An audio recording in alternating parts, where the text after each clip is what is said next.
Bienvenidos a Historias de lo Inmediato, esta videocolumna de su servidor Álvaro Delgado. Y hoy vamos a hablar de Alito, sí, de Alito, de un hombre llamado Fracaso. Y es que Alejandro Moreno Cárdenas, alias Alito, llegó a la presidencia del PRI en agosto de 2019 con una hinchada autoestima para vencer a Morena y hasta para ser el candidato presidencial de la coalición de Claudio X González. Pero tantas derrotas han despedazado sus planes y su futuro está más cerca de la cárcel que de la gloria. Envuelto en escándalos sin fin, como los audios en los que involucra en el trasiego de dinero sucio al consultor español Antonio Solá y al empresario Alejandro Ramírez Magaña, quien fue presidente del Consejo Mexicano de Negocios, y además de los expedientes que tiene abiertos en Campeche,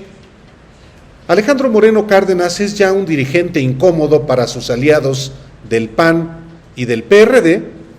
pero sobre todo para sectores del PRI que a la sorda ya traman su relevo. Después de haber perdido 8 gubernaturas el año pasado y ante la inminente derrota en otras 2 en las elecciones del 5 de junio, Oaxaca y también Hidalgo, solo le quedarían al PRI los gobiernos del Estado de México y de Coahuila, los 2 únicos enclaves donde no ha habido alternancia en casi un siglo y donde también habrá elecciones en 2023, exactamente un mes antes de que el también diputado federal concluya su periodo como dirigente nacional. Es decir, si en el Estado de México es seguro que le cederá la candidatura a sus socios del PAN, en la figura del exalcalde Enrique Vargas del Villar, y en Coahuila sigue la sostenida caída del PRI, sobre todo si el diputado Jericó Abramo emigra al partido Movimiento Ciudadano, Moreno Cárdenas entregaría la presidencia sin una sola gubernatura y sin ningún poder territorial se convertiría, de hecho ya lo es, en el sepulturero de su propio partido. Pero no solo es él que perdió ante Morena Campeche, el estado que gobernó, sino el grupo que controla la cúpula del PRI. La secretaria general del CEN, Carolina Viguiano Austria, que se perfila para perder Hidalgo, y el coordinador de los diputados federales, Rubén Moreira, esposo de esta. Hay que recordar, Moreno y Moreira acudieron desde marzo del 2020 a la mansión de Claudio X González para pactar con Marco Cortés y Santiago Krill la formalización del PRIAN que creó Carlos Salinas junto con Diego Fernández de Ceballos, Luis H. Álvarez y Carlos Castillo Peraza,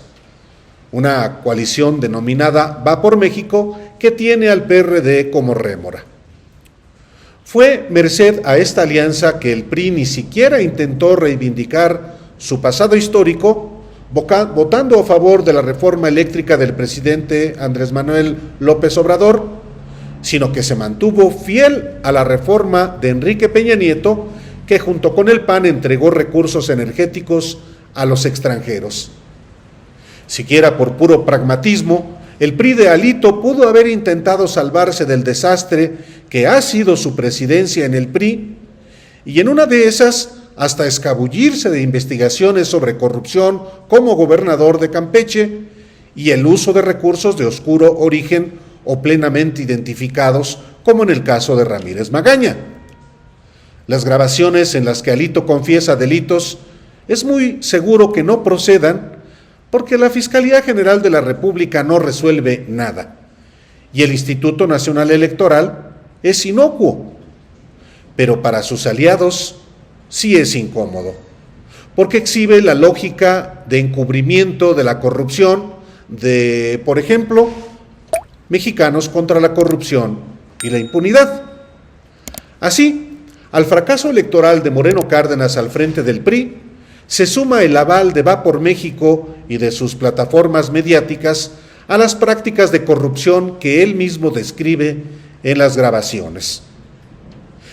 Más allá de si se va tras la elección de junio o concluye su periodo hasta agosto de 2023, Alito es ya un fardo para el PRI, un político que, como lo hizo en su momento Roberto Madrazo, llegó a la dirigencia para ser candidato presidencial y que también, como el exgobernador de Tabasco y patrón de Latinus, se hundió en el muladar político de México. No olvide darnos like aquí a esta videocolumna Historia de lo Inmediato y, por supuesto, suscribirse al canal de Sin embargo al aire. Gracias.